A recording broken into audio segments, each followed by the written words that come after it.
C.S. 루이스가 교회가 존재하는 이유가 무엇인가라고 하는 것을 이렇게 기록한 적이 있습니다. 짧은 글인데 제가 한번 읽어드려 볼게요. 그분은 온갖 방법으로 우리를 위해 일하신다. 하지만 무엇보다도 서로를 통하여 일하신다. 사람들은 서로에게 거울이 된다. 즉 다른 사람에게 그리스도를 전달하는 사람이 된다. 보통 그분을 알리는 사람은 그분을 아는 사람들이다. 서로에게 그분을 보여주는 그리스도의 몸인 교회가 중요한 이유가 여기 있다. 흔히 교회는 교육, 건축, 선교, 예배 등 다양한 목표를 위해서 존재한다고 생각한다. 하지만 교회는 다른 어떤 것도 아닌 사람들을 그리스도에게로 이끌기 위해 존재한다. 그들을 작은 그리스도로 만들기 위해 존재한다. 교회가 그 일을 하고 있지 않다면 예배당, 성직자, 설교, 선교, 그리고 성경조차도 시간 낭비일 뿐이다. 하나님은 다른 목적을 위해 인간이 되신 것이 아니다. 우주 전체도 다른 목적을 위해 창조되었을 것 같지 않다. 조금 어렵긴 한데 간단하게 말하면 교회 공동체가 존재한 목적이 뭐라는 거예요? 사람들을 그리스도에게로 이끌기 위하여, 그리고 그리스도를 닮게 하기 위하여 존재하는 공동체가 바로 교회 공동체라고 하는 것입니다. 우리가 속회, 교회 공동체를 이루고 또 작은 단위인 속회 공동체를 이루어서 신앙생활을 하고 있습니다. 근데 왜 우리가 교회로 모이는가? 왜 우리가 특별히 또 속회 공동체로 모여서 이렇게 공동체적인 신앙생활을 하고 있는가? 이게 중요한 문제입니다. 하나님께서 교회를 이 땅에 두신 목적이 있기 때문에 이 목적이 달성되는 것이 너무나 중요한 문제라고 하는 것이죠. 지상의 교회 공동체는 다 불완전합니다. 다 결점이 있고 문제가 있어요. 그럼에도 불구하고 교회 공동체는 반드시 필요한 것이고 우리에게 말할 수 없는 대단한 축복을 가져다 주는 공동체입니다. 우리 C.S. 루이스가 말한 것처럼 하나님께서는 교회 공동체를 통하여 일하시고 또 교회 공동체를 통하여 서로 그리스도를 보여주고 또 그리스도께로 인도하며 그리스도를 닮도록 만드는 공동체, 이것이 바로 교회의 본질이기 때문인 것입니다. 여러분, 가정 공동체에 문제가 없습니까?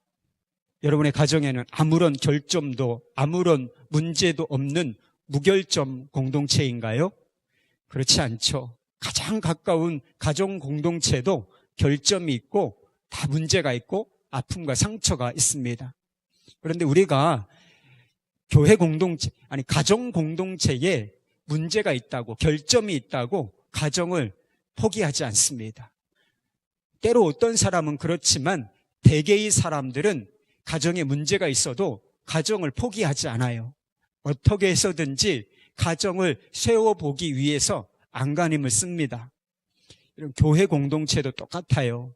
결점이 있고 문제가 있다고 말씀을 드렸습니다. 세상에 완벽한 공동체는 없어요. 그렇지만 포기하면 안 된다는 거예요. 교회 공동체를 통해서 하나님께서 하실 일이 있기 때문에 조금 불편하다 또는 결점이 있고 문제가 있다라고 해서 이 공동체를 포기해버리면 하나님이 공동체를 통해서 교회를 통해서 하실 일에서 나 스스로 제외되는 것입니다. 그 축복에서 제외돼 버리고 마는 것이기 때문에 우리가 문제가 있고 결점이 있지만 결사적으로 공동체를 세워내기 위해서 기도해야 하는 것입니다. 그리고 우리 자신을 드릴 때 우리가 모든 성도들이 이러한 태도를 가질 때 결점이 있고 부족하지만 교회 공동체는 거룩해지는 거예요. 거룩해지고 그리고 본질에 가깝게 세워짐으로 말미암아 우리 자신이 복을 누리고 또 어떤 사람들이 들어와서 복을 누리고 또 주님을 만나는 거룩한 역사가 있는 교회 공동체로 세워지게 되는 것을 여러분 믿으시기를 바랍니다. 피하고 도망가면 끝나는 거예요. 아무것도 얻을 수 없습니다. 여러분 속회는 어떠신가요? 여러분 느끼시기에 우리 교회는 어떻습니까? 문제가 있다고 생각하실 수 있어요. 그렇지만 하나님의 뜻은 결사적으로 교회 공동체를 세워내는 것입니다. 이게 만약 하나님의 뜻이 아니다, 이 공동체는, 그러면 버려야죠. 그런 게 아니고 부족한 것이라면, 모자른 것이라면 그 공동체를 위해서 필사적으로 기도하고 순종하고 섬기고 사랑하고 이렇게 해서 교회 공동체를 세워내는 것, 이것이 하나님의 뜻인 줄 믿으실 수 있기를 바랍니다. 오늘은 그와 같은 취지에서 도피성과 같은 공동체라고 하는 주제로 말씀을 전하려고 합니다. 몇 년 전에 예멘이라고 하는 나라에, 예멘 아십니까? 우리에게는 잘 알려져 있지 않은 나라인데 예멘이라고 하는 나라가 있어요. 이 예멘이라고 하는 나라에 심각한 내전이 발생했던 적이 있습니다. 그러니까 민족과 민족이 어떤 그룹과 세력이 서로 이렇게 전쟁을 벌임으로 말미암아 나라가 극심한 혼란에 빠져 있었던 적이 있습니다. 예멘에 파송된 선교사님들이 계셨어요. 그래서 전쟁 상황이 되어버렸기 때문에 더 이상 그 땅에서 선교 활동을 할 수 없는 상황이 벌어지고 말았습니다. 그래서 다 본국에서 소환 명령이 내려졌어요. 그리고 대사관에서도 떠나라 이렇게 다 퇴거 명령을 내린 상황이었습니다. 그런데 문제는 비행기를 구하기 어렵다는 거예요. 탈출을 해야 하는데 너무나 이 상황이 급박하게 전쟁 상황으로 돌입해버렸기 때문에 탈출할 비행기를 구하는 것, 공항조차 이용하기가 어려운 상황이 되어버리고 말았습니다. 그런데 다행히 유엔 비행기가 연결이 되었어요. 비행기에 탑승하기 위해서 공항 인근에서 대기하다가 이제 비행기가 준비가 되면 그 비행기를 타고서 이제 탈출을 하고 또 제3국을 거쳐서 귀국을 하면 되는 그런 상황이었습니다. 근데 잠시 기다려야 하는, 비행기가 도착할 때까지 기다려야 하는 상황이었습니다. 근데 총탄이 날아다니고 포탄이 막 쏟아지는 그런 상황이었기 때문에 안전한 거처가 필요했어요. 그래서 공항 근처에 방공호라고 하는 것이 있습니다. 방공호를 찾아서 거기서 일정 기간 생활을 하게 되셨다 그래요. 방공호는 단순히 육신의 안전만을 제공하는 것이 아니라 그 이상의 의미가 있었습니다. 전쟁 상황이니까 죽을 수도 있다라고 하는 직감이 이제 그런 생각을 할 수밖에 없는 상황이 되었던 것이죠. 그래서 하나님이 부르시면 언제라도 아멘이다. 우리가 언제 총탄 맞고 포탄 맞고 우리가 여기서 이제 순교할지 모르는데 주님 아멘입니다. 주님 언제 부르셔도 아멘입니다. 이런 결단들이 다 고백되어졌다라고 하는 것이죠. 그런 마음으로, 그런 결단으로 지금 우리가 드리는 마음의 상태하고는 완전히 다른 거예요. 그래서 그런 결단으로 하나님을 예배하고 찬양하고 기도하는데 마음이 그렇게 뜨거울 수가 없었다는 거예요. 거기에 여러분 우리 찬양단도 열심히 찬양하고 있어요. 그럼 밴드 같은 건 없어서 조금 풍성하지는 못한 면도 있죠. 어느 교회 가면, 대형 교회 가면 세션들이 수준급입니다. 방송국급으로 장비도 있고 찬양단도 서고 그리고 시스템도 완전하게, 우리하고는 수준이 완전히 달라요. 그런 데서 예배를 드리면 조금 뭔가 마음도 움직이고 감동도 되고 그러는 면이 있습니다. 또 많은 사람들이 모여서 예배를 하면 군중심리라고 하는, 모임이라고 하는 것이 가지는 힘이 있기 때문에 또 거기서 느끼는 어떤 감동들 같은 것이 있을 수 있어요. 그런데 그 방공호, 언제 죽을지 모르는 위험한 상황 속에서 드리는, 죽음을 각오하고 드리는 예배와 기도, 아무것도 없는 상황 속에서 찬양 인도자가 누가 제대로 있었나, 누가 예배 인도자가 제대로 있나, 그런 상황이었지만 그 예배, 그 기도가 그렇게 뜨거울 수가 없었노라고 이야기를 하셨습니다. 그리고 우리 선교사님들 안에 그 예멘이라고 하는 지역에 파송된 선교사님들이 각 선교 단체들이 달라요. 파송된 교회, 교단이 다릅니다. 그래서 각자가 이렇게 다 다 출신지에서 모여서 예멘이라고 하는 그 사역지에서 사역을 하게 되는데 선교사님들 안에도 갈등이 있어요. 관계의 문제가 있었습니다. 그런데 이 방공호 안에서 주님 부르시면 언제라도 아멘이다. 이 결단과 마음으로 하나님 나라를 바라보면서 그 목전 안에서 예배를 드리니까 이게 다 녹아진 거예요. 관계 문제가 다 풀어지고 용서하고 사랑하고 하나 되는 역사가, 그 치유와 회복의 역사가 있었노라고 간증하시는 것을 들었습니다. 그래서 그 방공호라고 하는 것은 감격적인 예배가 드려지는 장소요. 그리고 서로를 향한 갈등, 서로를 향한 어떤 상처와 미움, 이런 것들이 다 그리스도의 사랑으로 녹아지는 그런 화해와 치유의 그런 현장이었다라고 하는 간증을 하시는 것을 제가 들은 적이 있습니다. 그래서 이런 방공호와 같은 공동체를 만들어내는 것이 우리의 기도 제목이 되었으면 좋겠습니다. 그 비슷한 이야기가 오늘 본문 가운데 나오는 거예요. 오늘 본문 말씀은 도피성에 관한 말씀입니다. 도피성. 도피성이라는 이야기를 자주 듣지는 못하셨을 거예요. 그런데 구약 성경에 굉장히 중요한 어떤 이슈로 나오는 것 중에 하나가 바로 이 도피성에 관한 주제입니다. 이스라엘 땅에는 도피성이 총 6개가 있었습니다. 요단강을 중심으로 해서 요단강 동편에 3개, 그리고 요단강 서편에 3개, 그래서 3개씩 이렇게 총 6개의 도피성이 있었습니다. 오늘 본문 말씀에 나오는 것이 요단 동편에 있었던 3개의 도피성에 관한 말씀이고요. 또 요단 서편에 3개가 있었다 그랬죠. 그것에 관한 말씀은 이 신명기 뒤에 19장에 기록되어 있는 것을 볼 수가 있습니다. 여러분, 도피성이라고 하는 것은 어떤 의미를 가지는 것이었을까요? 우리 41절 말씀 보겠습니다. 이는 과거에 원한 없이 부지중에 살인이란 자가 그곳으로 도피하게 하기 위함이며 그 중에 한 성읍으로 도피한 자가 그의 생명을 보존하게 하기 위함이라. 이런 말씀이 나와요. 지금은 여러분 개인적인 복수가 허용되지 않습니다. 개인적으로 복수하면 내가 어떤 상해를 입었거나 재산상의 손해를 입었거나 또 우리 가족 중에 누가 죽었다거나 어떤 피해를 입고서 그런 경우에 개인적으로 복수하면 똑같이 감옥 갑니다. 처벌받아요.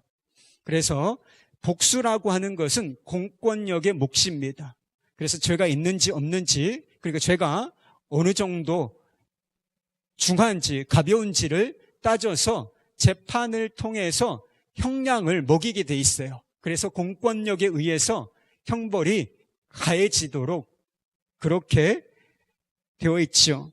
그런데 모세 시대에는 개인적인 복수가 허용되고 있었습니다. 만약에 우리 가족 중에 한 사람이 누군가에 의해서 살해되게 되면 나의 의무는 무엇인가? 우리 가족을 죽인 그 사람을 쫓아가서 원수 갚는 것, 보복하는 것, 이것이 가족의 의무라고 여겨지던 그런 시대가 있었습니다. 살인에는 동기에 따라서 2가지로 분류될 수 있었습니다. 지금도 똑같아요. 첫 번째는 아주 계획적이고 의도적인 살인입니다. 그래서 어떤 앙심을 품고 저 사람을 내가 죽여야 하겠다라고 하는 마음을 가진 상태에서 의도적으로 사람을 죽인 그런 형태가 있고, 또 하나는 부지 중에 사람을 죽게 만드는 경우예요.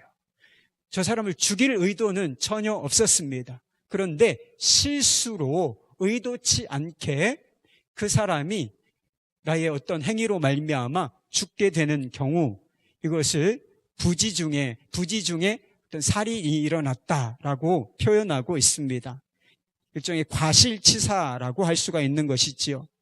그래서 신명기 19장 15절 말씀을 보면 이 부지 중에 살인이라고 하는 것이 어떤 것인지 그 예를 기록하고 있습니다.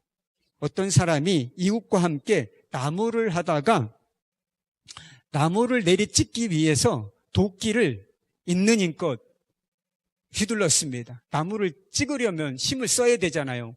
요렇게 한다고 나무가 넘어가나요? 아주 있는 힘껏 나무를 내리 찍어야죠. 그런데 도끼 자루를 제대로 정비하지 못해서 그만 힘차게 내리 찍는 순간에 이 도끼 자루에서 빠져서 날아간 거예요. 근데 날아가다가 사람을 맞추게 되는 거예요. 사람을 어디 정통으로 맞추게 되어서 그 사람이 그 도끼날에 의해서 죽게 되는 그런 경우가 있을 수 있다라고 얘기했어요. 요즘 같으면 자동차 사고 있잖아요. 자동차 사고를 통해서 사고를 냈는데 상대편 운전자나 동승자가 죽게 되는, 내가 운전하면 일부러 사람을 죽이려고 한 것은 아니잖아요. 그런데 어떻게 운전을 하다가 실수를 하게 돼서 이제 사고가 났는데 그 사고를 통해서 사람이 죽게 되는 경우가 있을 수 있다는 것입니다. 이런 경우라 하는 것이죠. 그런데 이렇게 의도치 않게 사람이 죽었을 때에 피할 수 있는 영역, 장소, 이곳을 바로 도피성이라고 부르는 것입니다. 도피성으로 피하기만 하면 피해 보수자, 원수가 갚으려고 쫓아다니는 사람들, 그의 가족들로부터 보호받을 수 있었다라고 하는 것이죠. 여러분, 그렇다면 지금 이 도피성이라고, 구약시대에 있었던 이 도피성이라고 하는 것이 지금 우리에게는 현대적으로는 어떤 의미가, 어떤 메시지를 주고 있는 것일까요? 여러분, 도피성이라고 하는 것은 우리의 영원한 도피성이 되시는 예수 그리스도를 상징하는 것입니다. 예수 그리스도.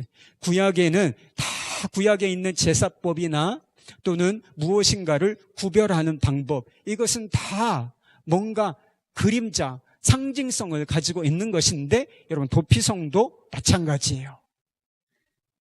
피해 보수자로부터 생명을 살려내는 장소, 이것이 우리의 생명을 구원하시는, 우리를 죄에서부터 속량하시는 이 예수 그리스도를 상징한다라고 하는 것이지요. 의도적으로 사람을 죽인 경우에는 도피성으로 피했다 할지라도 끌려 나와야 했어요. 그래서 처벌을 받아야 했습니다. 그런 면에서는 이 도피성이 우리 예수 그리스도의 사역을 완벽하게 상징한다, 그렇게 볼 수 없을지도 모릅니다. 하지만 우리가 죄인임에도 불구하고 우리의 생명을 살리시려고 하시는 하나님과 하나님의 사랑과 자비를 나타내는 것이 바로 도피성이라고 하는 것이고, 그것이 우리 예수 그리스도를 통해서 보여졌다, 현실이 되었다라고 말씀드릴 수 있습니다. 야고보서에 보면 저와 여러분을 두고, 사람을 두고 어떤 표현을 하느냐면 우리가 다 죄와 실수가 많은 사람이다, 죄와 실수가 많은 사람이라고 표현하고 있습니다. 그럼 우리가 실수가 많은 것은 근본적으로 우리의 본성이 악하기 때문에 그렇습니다. 죄성을 가진 존재이기 때문에, 타락한 본성을 가지고 있는 사람이기 때문에 우리가 실수가 많은 것입니다. 그래서 레위기에 보면 부지 중에 하나님의 법을 어긴 사람, 그러니까 실수로 하나님의 법을 어긴 사람도 처벌을 받아야 했어요. 그리고 그 죄를 속하는 속죄의 제사를 드려야만 했습니다. 그러면 실수로 법을 어겼다라고 해서 내가 몰랐네, 내 의도가 아니었네, 그런데 법을 어긴 것은 분명해요. 그렇다고 그 사람 봐줍니까? 그렇지 않잖아요. 실수로 어떤 잘못을 하고 죄를 지은 것도 분명히 죄입니다. 그것도 지금도 정확하게 처벌을 받고 있어요. 그러나 예수님께서는 죄와 허물에서, 그러니까 두 가지예요. 고의로 지은 죄, 그리고 우리가 허물로, 실수로 지은 죄까지 예수 그리스도 안에서 우리의 죄가 완전하게 깨끗함을 받고, 그리고 그 죄의 결과인 사망으로부터 우리가 건짐을 받게 되는 줄 믿습니다. 이런 부지 중에라도 사람을 죽인 사람이 건짐을 받을 수 있는 길은, 생명을 보호할 수 있는 길은 단 한 가지 길밖에는 없었어요. 도피성으로 얼른 피하는 거예요. 이 도피성으로 얼른 피하는 것이다. 죄와 실수가 많은 사람들이 생명을 얻을 수 있는 길도 단 한 가지밖에는 없는 것입니다. 우리의 영원한 도피성이 되시는 예수 그리스도께 피하는 방법밖에는 없다라고 하는 것이죠. 여러분, 우리가 어떤 죄를 지었다 할지라도 그리스도께로 피하기만 하면 여러분, 우리가 그 죄로부터 구원함을 받고 우리의 생명이 구원함을 받게 되는 것이지요. 여러분, 우리가 아는 말씀이 있어요.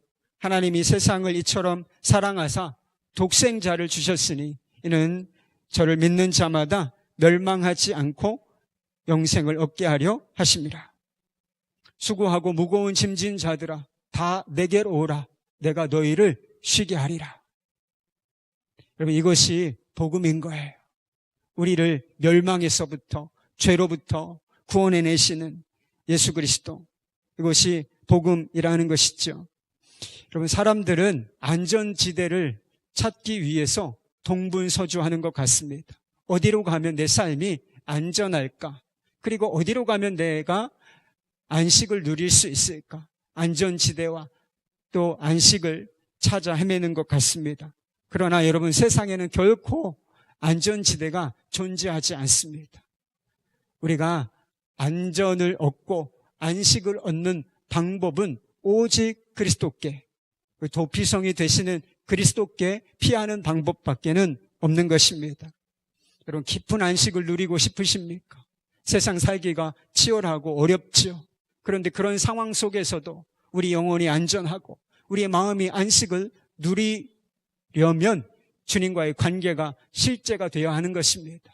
주님 바라보고 주님의 품을 더 깊이 파고들 때에 우리 영혼 평안해, 우리 영혼 평안해, 내 영혼 평안해 라고 우리가 고백할 수 있는 줄로 믿습니다. 여러분, 도피성은 궁극적으로 예수님을 상징하지만 교회 공동체를 상징하는 것이기도 합니다. 현대의 도피성이 어딘가? 그게 바로 교회 공동체여야 한다는 것입니다. 여러분, 교회가 예수 그리스도의 품으로 피한 사람들의 모임, 공동체라면 여러분, 교회 공동체라고 하는 것은 역시 도피성과 같아야 마땅하다라고 하는 것이죠. 분당에 백본도로가 있어요. 서울 외곽순환 고속도로를 가다 보면 분당에 큰 교회가 보입니다. 그런데 그 교회 옥상 위에다가 좀 뻔뻔해요. 요즘에 생각하면 좀 뻔뻔한 문구를 써놨어요. 어떤 뻔뻔한 문구냐면 교회가 이 땅의 소망입니다. 그러니까 고속도로를 가면서 누구나 다 읽을 수 있을 정도로 큰 글씨로 교회가 이 땅의 소망입니다. 이렇게 써놨어요. 여러분은 이 구호, 이 표에 동의하십니까? 교회가 이 땅의 소망이다. 지금 보면 너무 뻔뻔한 것 같아. 우리가 교회가 세상에 소망을 주고 있지 못하기 때문에 이 표가 뻔뻔하다고 표현 드린 것입니다. 그러나 우리가 이것을 동의하든지 동의하지 않든지 상관없어요. 왜냐하면 하나님께서는 교회 공동체를 이 땅에 소망을 주는 공동체로 계획하시고 세우셨기 때문이라고 하는 것입니다. 이 정체성을 회복하는 것은 우리의 문제예요. 그러나 분명히 하나님의 계획은 이 땅에 소망을 주는 공동체로 교회를 이 땅 가운데 세우셨다. 그것만은 분명한 것이라는 것입니다. 죄와 실수가 많은 사람들이 들어와서 주님의 생명을 만나고 그리고 그 안에서 소망을 발견하고 안식을 얻는 공동체, 이것이 교회 공동체인데 그것을 하나님께서 이 땅 가운데 계획하신 것이다 라고 하는 것입니다. 지금도 얼마나 많은 사람들이 북한을 이렇게 탈출해서 중국으로 가는지 잘 알 수가 없어요. 지금은 좀 분위기가 부드러워진 것 같아요, 느낌상. 그런데 1900년도 초에는 사람들이 북한에 아사자가 많이 생겼기 때문에 정말 살기 위해서 이게 북한에서 중국으로 이렇게 탈출했던 사람들이 너무나 많았습니다. 그런데 북한을 탈출한 사람들, 탈북자들 안에서 한 가지 소문이 돌았다 그래요. 소문이 돌았는데 어떤 소문이냐면 중국에 들어가서 교회만 찾아 들어가라. 중국에 들어가서 교회만 찾아 들어가. 그러면 산다. 이런 소문이 팽배하게 돌았다는 거예요. 지금은 수십 년이 지난 상황이기 때문에 어떤 상황이 되었는지 잘 모르겠습니다. 그렇지만 이 소문은 그때 당시에는 사실이었어요. 많은 사람들이 생명을 얻기 위해서, 먹을 것을 얻기 위해서 북한 땅을 탈출해서 중국으로 넘어갔는데 다 교회를 찾아 들어갔습니다. 거기에 가서 먹을 것을 얻고 그리고 보호받고 그렇게 일정 기간을 그 속에서 보호를 받았습니다. 그들이 육적으로 보호를 받았을 뿐만 아니라 그렇게 보호받는 기간 동안 함께 예배드리고 복음을 만나고 해서 그들이 영적인 생명을 얻게 되는 일들이 비일비재하게 일어났던 일들이 있었다는 것입니다. 생명을 찾아서 살 길을 찾아 헤매는 사람들에게 교회가 도피성이 되어 주었다라고 하는 것이죠. 이런 세상에 모든 교회가 이와 같다면 얼마나 좋겠습니까? 힘들고 어려우면 교회만 찾아 들어가라. 교회만 찾아 들어가. 그러면 살 수 있어. 이런 소망을 주는 공동체, 그게 이 땅의 모든 공동체라면 얼마나 좋겠습니까? 그런데 우리의 현실을 보면 그렇지 못한 것 같습니다. 필립이 안시가 쓴 놀라운 하나님의 은혜라고 하는 책이 있어요. 예전에 많이 팔렸던 책인데 그 책에 보면 이런 이야기가 나옵니다. 필립이 안시가 어려운 사람들을 대상으로 하는 사역자에게 사역하는 친구가 있었다 그래요. 그런데 그 친구로부터 전해 들은 말이 있었습니다. 몸을 파는 여자, 몸을 팔아서 생계를 유지하는 여자가 있었는데 그 여자가 이 어려운 사람들을 대상으로 사역하는 이 친구분에게 찾아와서 도움을 요청했다는 것입니다. 그런데 아주 심각한 이야기를 했어요. 자기는 몸이 들어서 일할 수도 없고 너무 가난해서 먹고 살 길이 막연한데 2살짜리 딸이 있었다는 것입니다. 그런데 이 2살짜리 딸, 먹고 살 길이 너무나 막막하니까 이 2살짜리 딸을 변태 성욕자에게 돈을 주고 팔았다는 것입니다. 그래서 먹고 살았나고 지금까지 생계를 유지해 왔노라고 그런 이야기를 했대요. 여러분 얼마나 끔찍한 일입니까? 2살짜리 아이를 그렇게 엄마가 돼서 그런 고통 속으로 밀어넣는 것이 여러분 상상이나 할 수 있는 일입니까? 그런 일을 했다는 거예요. 그래서 이 친구분이 이 여자분에게 그런 이야기를 했다 그래요. 교회에 들어가서 도움을 받을 생각은 안 해보셨습니까? 그렇게 어려우시면 교회라도 찾아 들어가서 도움을 좀 요청해 보시면 어떻겠습니까? 이렇게 물었다 그래요. 그런데 그녀가 이렇게 대답했다고 합니다. 교회요? 거긴 뭐 하러 가요? 그렇지 않아도 비참해 죽겠는데 가면 그 사람들 때문에 더 비참해질 겁니다. 이런 대답이 돌아왔다라고 하는 것입니다. 어떤 목사님이 말씀을 전하시면서 예전에 유명했던 연예인이 있어요. 이름을 밝히는 것이 조금 부적절한 것 같아서 아주 유명한 분이에요. 그런데 결국은 자살로 생을 마감해버리고 만 그 연예인에 대해서 이야기를 하시더라고요. 그런데 그 연예인이 죽기 얼마 전에 교회를 다녔다는 거예요. 교회를 다녔어. 교회 다니면 자살하면 안 된다는 이야기 듣잖아요. 그죠? 교회 다니는 사람은 자살하면 안 돼. 심지어는 자살하면 지옥 간다고 얘기하잖아요. 그건 정확한 팩트는 아니에요. 신학적인 논쟁거리가 있습니다. 그런데 교회에서는 다 그런 분위기잖아요. 예수 믿는 사람은 자살하면 안 된다. 심지어는 지옥 간다. 이렇게 그런 분위기가 있어요. 그런데 이분은 교회를 일정 기간, 상당히 또 오랜 기간 교회를 다녔다는 것입니다. 그런데 결국은 극단적인 선택을 하고 말았어요. 본인 안에 문제, 믿음의 문제가 있는 것이죠. 정말 하나님을 생명처럼 여기고 창조주 하나님을 존중한다면 어떻게 그렇게 극단적인 선택을 할 수 있겠는가? 이렇게 물을 수도 있습니다. 그런데 교회 공동체는 책임 없어요? 교회 공동체는 누군가 우리 교회에서 자살했다면 그 사람 문제다, 그 사람 믿음이 없어서 그렇다, 그렇게만 치부해도 되는 겁니까? 아닙니다. 그 연예인이 이름이, 얼굴이 너무나 잘 알려진 분이기 때문에 늘 주일 예배 잘 안 나오고 새벽 예배 모자 푹 눌러 쓰고 와가지고 기도하고 돌아가고 기도하고 돌아가고 이런 일을 반복했다라고 하는 거예요.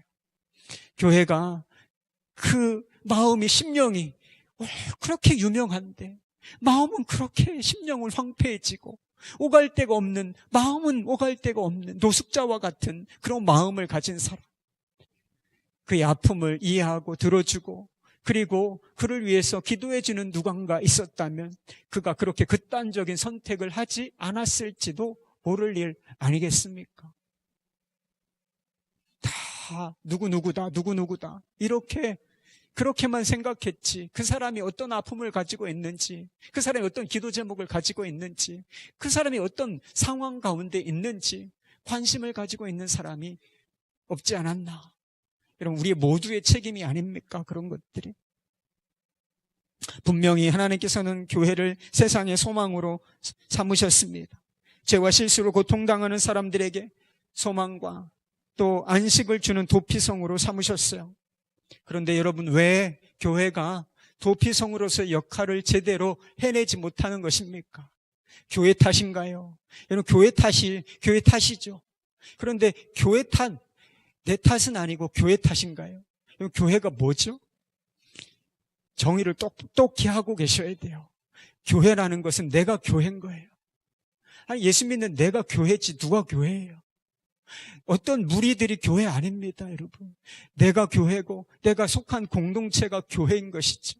그러니까 교회가 문제가 있다고 그러면 내게 문제가 있는 거예요. 우리 안에 문제가 있는 것입니다. 그러니까 예수 믿는다, 그리스도께로 피한 사람들이다 라고 불리는 우리 자신, 우리 마음속이 안에서 도피할 곳을 찾지 못했기 때문에 이런 현상들이 일어나는 것 아니겠습니까? 여러분, 도피성은 교회를 상징할 뿐만 아니라 우리 마음을 상징하는 것입니다.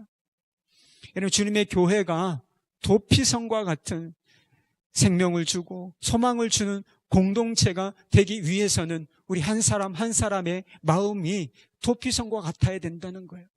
주님의 마음을 닮아야 한다는 것입니다. 여러분, 지난주에 말씀드렸죠. 교회를 주제로 계속 말씀을 전하고 있는 것입니다. 너희 안에 이 마음을 품으라. 곧 그리스도 예수의 마음이니. 우리가 예수의 마음을 품으면 예수님이 영원한 도피성이시니까 우리도 도피성과 같이 되는 거 아니에요. 우리가 그분께 피하여 안식을 누리고 평화를 누리는 것처럼 우리가, 여러분, 사람과 사람이 만나는 것은 그냥 육신의 만남이 아니에요. 마음과 마음이 만나는 것입니다. 인격과 인격이 만나는 거예요. 그래서 마음과 마음이 만나다 보면 힘들고 지친 사람이 위로를 얻고 안식을 얻고 그렇게 되는 거예요. 격려를 얻고 그렇게 되는 것이 하나님의 뜻이다라고 하는 것이지요. 지난번에 전도에 관한 말씀을 드릴 때 제가 경험한 일 한 가지를 말씀을 드렸습니다. 제가 전도할 때 할머니 한 분을 만났는데 이 할머니께 예수님 소개하고 복음을 전하고 교회 한번 나오시라, 제가 권면해 드렸습니다. 근데 본인도 예수 믿으시고 싶다, 이제 교회 다니고 싶으시다, 그런 마음을 갖고 있다라고 말씀을 하셨어요. 그런데 문제는 아들이 반대한다는 거예요. 아들이 교회자만 나오면 거의 경기를 하다시피 하고 교회 다닌다는 누구가 있으면 도시락 싸갖고 다니면서 말린다, 이런 이야기를 하셨어요. 그 할머니의 아들이 비교적 큰 교통사고를 낸 적이 있다고 합니다. 말하자면 부지 중에 상해를 입히게 된 것이죠. 죽이지는 않았지만, 죽지는 않았지만 부지 중에 실수로 사람을 다치게 한 것이었습니다. 그런데 그 아들이 병문안을 갔다가 피해자가 교회 다니는 사람이라는 것을 알게 되었어요. 이게 이렇게 침상에 앉아서 성경책을 보고 있더라는 것입니다.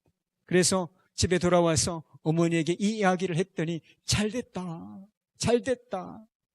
그 당시만 해도 교회 다니는 사람에 대한 인식이 좋았던 것 같아요. 교회 다니는 사람은 아무래도 좀 다를 거다. 크게 악하게 안 할 거니까 너 너무 근심하지 말아라. 이런 식으로 얘기를 해줬다는 거예요. 그런데 결과는 정반대였습니다. 합의하는 과정이 너무 힘들었고, 그리고 막대한 어떤 배상을 해진 이후에 이 사건으로부터 자유로워질 수 있었다. 그런 이야기를 하셨어요. 왜 이 아들이 교회에 대해서 그렇게 부정적인 사람이 되었을까요? 교회 다니는 사람으로부터 사랑과 관용, 그런 피해 보상은 받아야죠. 근데 꼭 그렇게 해야 하겠습니까? 관용, 좀 너그러움, 이해하는 마음. 그럼 사고를 낸 사람도 힘들어요, 사실은. 그런데 죽은 거 아니고 좀 시간이 지나면 회복될 수 있는데 그것을 그렇게 까다롭게 그렇게 처리해야만 하는 것인가라고 하는 것이죠. 주님을 믿는다는 사람으로부터 피할 곳을 찾지 못했기 때문에, 뭔가 품어주는 그 관용을 만나보지 못했기 때문에 그가 그렇게 지독하게 안티 크리스천이 되어버리고 말았던 것입니다. 예수님께서는 실수투성이 베드로를 반복적으로 용납해 주셨습니다. 주님을 배신하고 3번씩이나 주님을 배반했던 그 베드로에게 계속적으로 피할 길을 내어주셨습니다.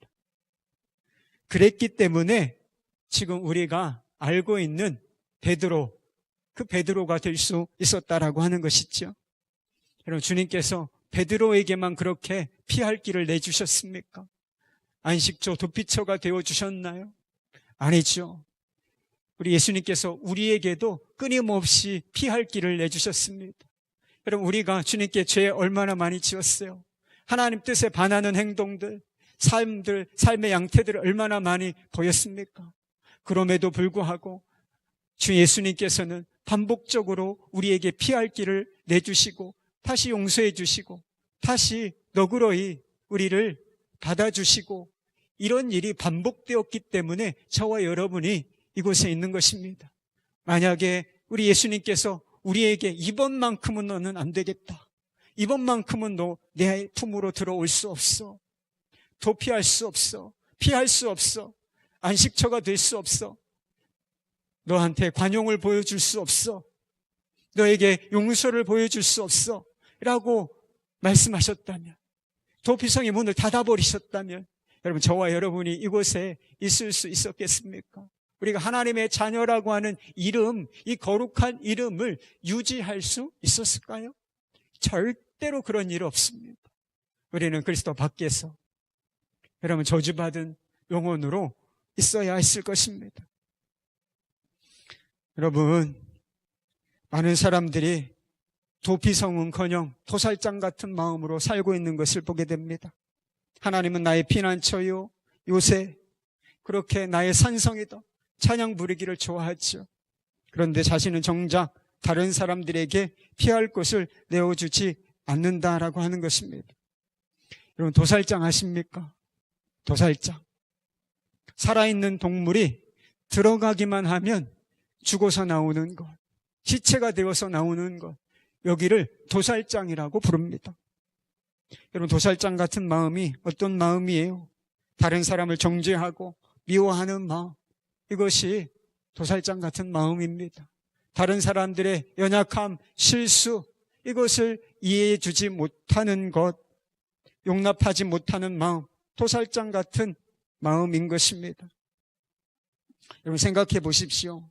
여러분의 마음은 도피성과 같은지 아니면 도살장과 같은지, 누군가가 들어와서 나의 마음속에서 나 언행 심사를 통하여 위로를 받고 격려를 받고 따뜻하다, 이런 느낌을 받는지, 아니면 차가운 마음을 느끼고 냉대받았다라고 하는 느낌을 받고, 그리고 상처를 입고, 그리고 물러날 마음을 갖게 하는지 그럼 한번 살펴보시기 바랍니다. 제가 예전에 아주 감동적인 세례 간증을 들었던 기억이 있습니다. 어떤 남자분이 전도 집회 때 전도 집회 때 세례를 받으셨어요. 그런데 그분이 세례 간증을 하시는데 이런 간증을 하셨어요. 자신의 사랑하는 아내가 교통사고를 당해서 위급한 지경에 처하게 되었습니다. 그런데 그분이 마음속으로 교회도 안 다니면서 그런 생각했다는 것입니다. 식물인간이 되어도 좋으니 사람만 주면 좋겠다. 식물인간이 되어도 좋으니 사람만 있어라. 사람만 있어라. 그러나 그의 기대는 수포로 돌아가고 말았습니다. 의사가 나오더니, 병실에서 나오더니 운명하셨습니다. 이렇게 말하더라는 거예요. 근데 그 순간 의사가 말하는 소리, 운명하셨습니다 라고 하는 소리를 들었을 때 자기 마음도 죽었다는 거예요. 자기 마음도 죽었다. 아내의 죽음 이후에 사랑하는 아이가 있었어요. 아이를 돌보지도 아니하고 부모님도 계셨는데 자신의 삶도 돌보지 않고 거의 죽기를 작정하고 매일 술을 마셨습니다. 매일 술을 마시고 죽어버려야 되겠다 이런 마음을 갖게 된 것이죠. 그런데 딸아이의 교육 문제로 그 교회 권사님과 상담을 하다가 속회에 들어오셨어요. 속회에 먼저 오시게 됐어요. 그런데 속회 식구들의 가식 없는 사랑을 만난 거예요. 그래서 이분의 마음이 그때부터 다시 살아나기 시작했어요. 이렇게 가식 없이, 조건 없이 사랑해 주는 사람도 있구나. 이게 깨달아졌어요. 사랑을 받으니까 마음이 달라지게 됐어요. 죽기로 작정했던 마음이, 삶을 포기하기로 작정했던 마음이 점점 회복되기 시작했습니다. 삶의 의미를 찾기 시작했어요. 그래서 도피성과 같은 속회, 도피성과 같은 속회 식구들의 마음을 만나면서 살 소망을 얻게 되었던 것입니다. 그래서 이분들의 마음을 만나면서, 그런 공동체를 만나면서 이 사람이 세례를 받게 됐다니까요. 영원한 도피처이신 예수 그리스도께로 피하는 역사가 그 현장에서 일어나는 것을 보게 되었습니다. 사랑하는 여러분, 우리는 도피성 같은 마음으로 살 수도 있고 도살장 같은 마음으로 살 수도 있습니다. 우리의 마음은 사람을 살리는 장소도 될 수 있고 사람을 죽게 하는 장소로 변질되어질 수도 있습니다. 우리 주님께서 우리의 도피성이 되어주셨던 것처럼 여러분의 마음도 사람들이 위로를 얻고 소망을 얻을 수 있는 도피성이 되실 수 있기를 바랍니다. 너희 안에 이 마음을 품으라. 곧 그리스도의 예수의 마음이. 여러분, 누군가를 만날 때 특별히 우리가 교회 안에서 공동체로서 누군가를 만날 때 이게 주님의 마음인가? 내 마음을 통해서 사람들이 소망을 얻을까? 위로를 받을까? 격려를 받을 수 있을까? 우리 공동체를 통해서 사람들이 힘을 얻게 될까? 주님을 만날 수 있게 될까? 이게 기준이에요. 이 기준으로 살면 여러분 결단코 우리의 삶 헛되지 않습니다. 하나님이 우리의 삶 축복하실 것입니다. 나도 살고 살려내는 그런 사람으로 우리를 세우시고 우리 교회 공동체를, 속회 공동체를 그렇게 세우실 줄로 믿습니다. 너희 안에 이 마음을 품으라. 너희의 안에 이 마음을 품으라. 주님의 마음을 품고 사람을 소망을 주고 기쁨을 주고 위로를 주는 도피성과 같은 마음으로 사실 수 있기를 우리 주 예수 그리스도 이름으로 축원합니다.